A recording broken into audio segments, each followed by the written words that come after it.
بسم اللہ الرحمن الرحیم. وفاقی دارالحکومت میں بے شمار ہاؤسنگ سوسائٹیز ہیں اور سی ڈی اے نے پچھلے دنوں ایک اشتہار دیا کہ جی 99 ہاؤسنگ سوسائٹیز ایک رہ گئی تھی.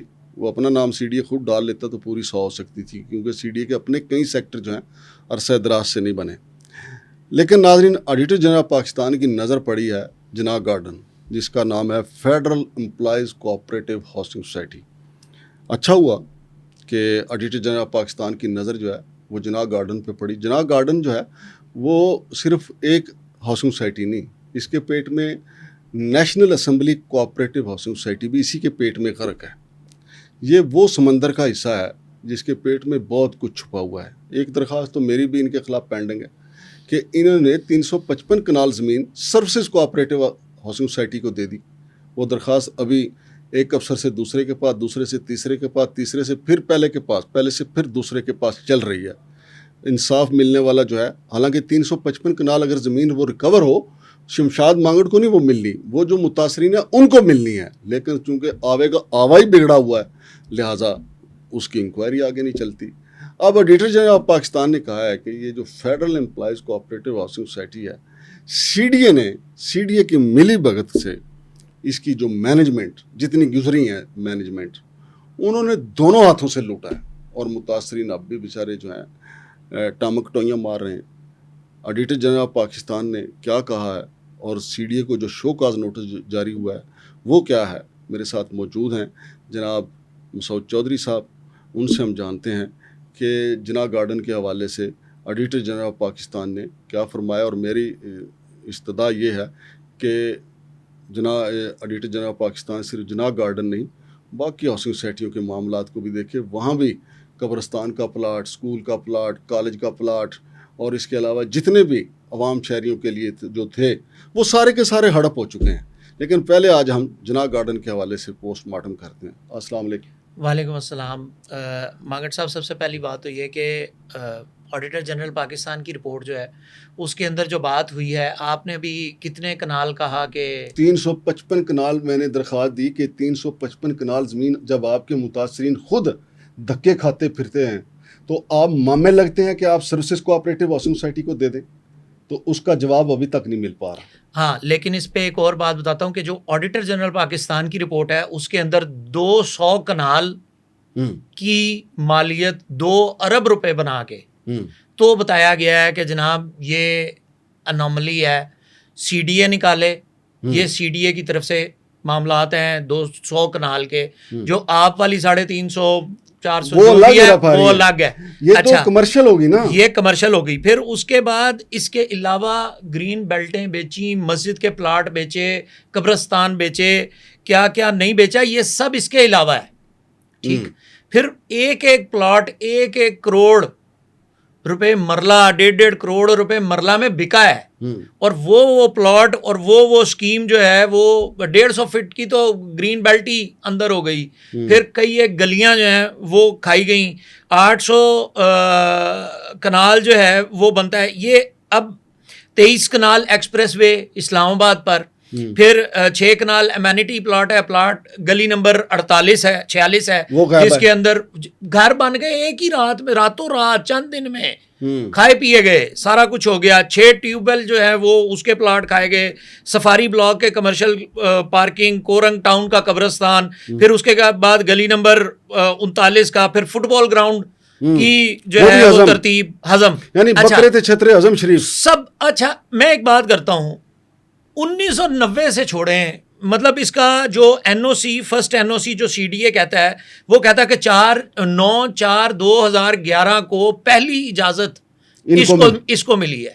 میں کہتا ہوں کہ 2011 سے لے کر آج تک جس نے کون بنا کروڑپتی کھیلا ہے اس سوسائٹی کے ساتھ, سب کو چوک میں لٹا لیں, چوک میں ان کی تلاشی لیں, جو کلین نکلتا ہے اس کو کلین کر دیں, جس نے مال بنایا اس سے مال ریکور کریں, جو کچھ کرنا ہے وہ سب کچھ کریں. آپ کو میں حقیقت بتاؤں, آپ کو پتہ نا میں تو اس کام پہ لگا رہتا. بالکل.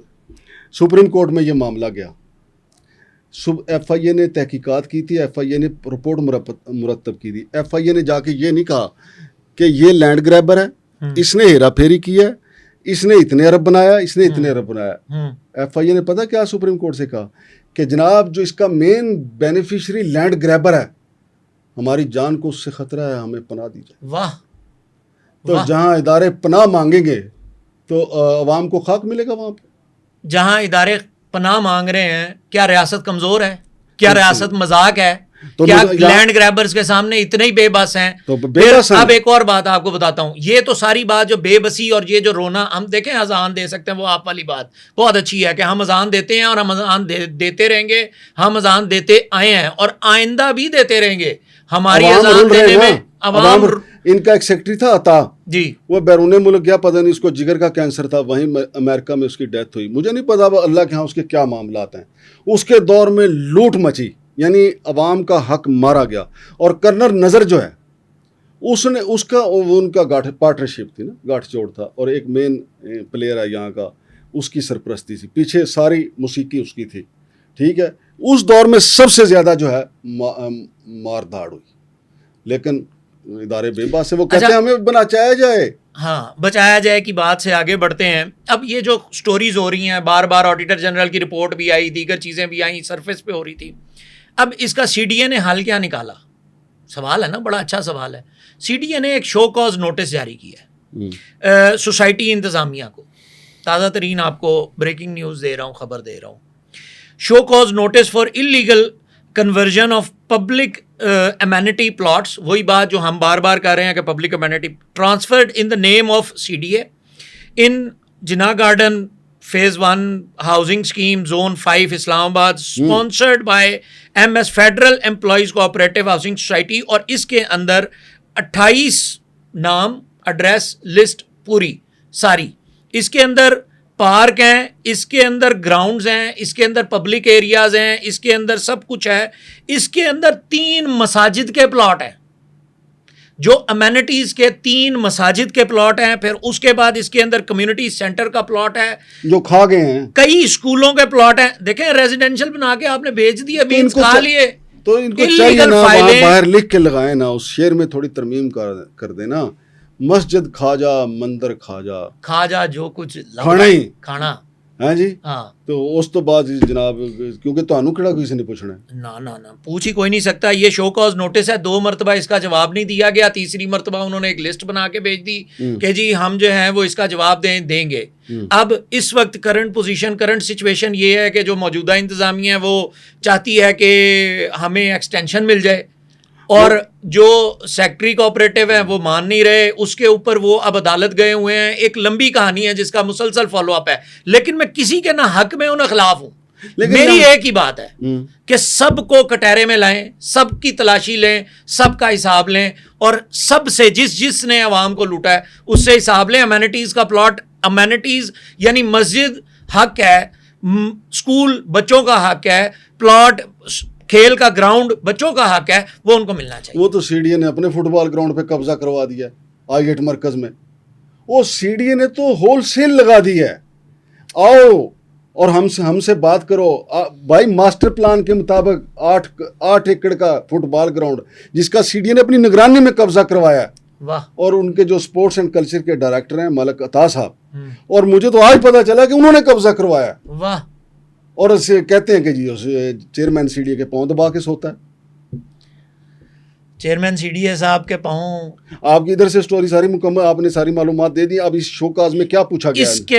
اس کے بعد جو آپ نے بات کی ہے سی ڈی اے سے متعلق، اس کے بعد کو بات کرنی رہ جاتی ہے. اس شو کاز کا کیا جواب آئے گا وہ تو ہم بتائیں گے، اور بھی مزید ساری تفصیلات بھی بتائیں گے. اس کے اوپر مزید بھی لسٹ میں سارے نمبرز ہر چیز بتائیں گے. لیکن جن کا یہ کام ہے وہ تو کر لیں. بالکل صحیح. بہت شکریہ جناب مسعود چودھری صاحب. تو ناظرین، ہم تو وقتاً فوقتاً آپ کو اصل صورتحال بتاتے رہتے ہیں کہ اسلام آباد میں چل کیا رہا ہے. آپ نے ہمارا پچھلا ویلاگ دیکھا ہے جس میں آئی-8 مرکز میں 4 ایکڑ کا فٹ بال گراؤنڈ تھا جس کے اوپر قبضہ سی ڈی اے نے خود کھڑا ہو کے کروایا. ان کے ڈائریکٹر اسپورٹس اینڈ کلچر نے، ان کی انوائرمنٹ نے، ان کے انفورسمنٹ ڈائریکٹریٹ نے. اچھا، انفورسمنٹ والے اور پھر ڈی ایم اے والے سید پور ماڈل ویلی پہ ڈانگاں سوٹے لے کے جا کے چڑھ جاتے ہیں کہ ہم خالی کروائیں گے. تو یہ آئی-8 مرکز جو ہے یہ ماسی ویڑا ہے. ان کا یہ کہنا ہے کہ جی اس کے ساتھ جو پلازا بن رہا ہے وہ پلازا ہے سینٹر طلع محمود کا. اب سینٹر طلع محمود کو کون سی امیونٹی حاصل ہے، کون سا استثناء حاصل ہے؟ یہ معاملہ جو ہے جناح گارڈن والا اس کی تحقیقات کریں، اور اس کی تحقیقات کے لیے یہ نہیں ہے کہ جو کمزور ماڑا تاڑا ہو اس کو پکڑ کے آپ جیل میں ڈال دیں، پھر شروع وہاں سے ہو کرنل نذر سے۔ میں مان جاؤں اگر کرنل نذر کو آپ کٹہرے میں لے آئیں، جو فوت ہو گئے چلو ان کا معاملہ اللہ کے سپرد کریں، جو زندہ ہیں ان کو کٹہرے میں لائیں کہ بھائی بتائیں آپ کے اثاثے کہاں سے اتنے آئے، تو سب دودھ کا دودھ پانی اور کا پانی ہو جائے گا۔ صرف میری جو درخواست پڑی ہوئی ہے نا اس ضلع انتظامیہ کے پاس، جس کو وہ ہاتھ لگانے سے ڈرتی ہے، کیونکہ میری درخواست کو یہ ہاتھ لگاتے ہیں تو ان کو کرنٹ پڑتا ہے 355 کنال۔ کیا ایسا ہو سکتا ہے؟ قانون موجود نہیں ہے۔ خود جناح گارڈن والوں نے لکھ کے دیا اسسٹنٹ کمشنر کے سامنے کہ جناب نہ یہ پچھلی مینجمنٹ کا مینڈیٹ تھا، نہ اختیار تھا، نہ قانون اس کی اجازت دیتا ہے کہ 355 کنال زمین جو ہے سروسز کوآپریٹو کو دی جائے، اور سروسز کوآپریٹو کے بدلے میں اس سے کس نے لیا؟ وہ مہا گرو لوگ ہیں، کرنل نذر گروپ ہے جنہوں نے اس کے بدلے میں ان سے کمرشل اور رہائشی پلاٹ لیے۔ ان کی تلاشی کون لے گا؟ میری درخواست اٹھا لیں، آپ کی منزلیں آسان ہو جائیں گی۔ آڈیٹر جنرل صاحب آپ کی منزلیں آسان ہو جائیں گی، میں آپ کو وہ درخواست دے دیتا ہوں۔ آپ نے بہت اچھا کیا ہے کہ اس کیا جو دکھتی رگ پہ جو آپ نے ہاتھ رکھا ہے، کیونکہ یہ جو جناح گارڈن ہے اس کے اندر نیشنل اسمبلی کی کوآپریٹو ہاؤسنگ سوسائٹی بھی اسی کے پیٹ میں ہے، یہ اس کو بھی ہضم کر گئے ہیں، تو لہٰذا تحقیقات ہونا بڑا ضروری ہے۔ تو ناظرین وقتاً فوقتاً جو بھی چیز ہمارے سامنے آتی ہے ہم آپ کو باشعور کرنے کے لیے، آپ کو بتانے کے لیے کہ آپ کے جو بیوروکریٹ ہیں دھندا کیا کر رہے ہیں۔ کچھ دوست مجھے میسج کرتے ہیں کہ مانگڑ صاحب آپ نیگیٹو خبریں دیتے ہیں، میں نیگیٹو خبریں نہیں دیتا، آپ کو بتاتا ہوں کہ آپ کے پیسے پہ پلنے والی بیوروکریسی جو ہے نا، آپ تو سیاستدانوں کو گالیاں دیتے رہتے ہیں، لیکن حرام خوری یہ جو ہوتی ہے، اب یہ دیکھ لیں کہ یہ جناح گارڈن کے متاثرین اپنی جگہ پہ پھر رہے ہیں۔ آپ نے فٹ بال گراؤنڈ جو ہے I8 مرکز کا، وہاں لوگوں نے مجھے بلایا، میں ڈاکٹر غلام سرور سندھو صاحب کو لے کے وہاں پہ گیا تھا، آپ نے ایک کنسٹرکشن کمپنی کو دے دیا۔ بچے کہاں کھیلیں؟ جا کے گلیوں میں کھیلیں۔ شمشاد مانگٹ اور مسعود چودھری صاحب کو اجازت دیجیے، اللہ حافظ۔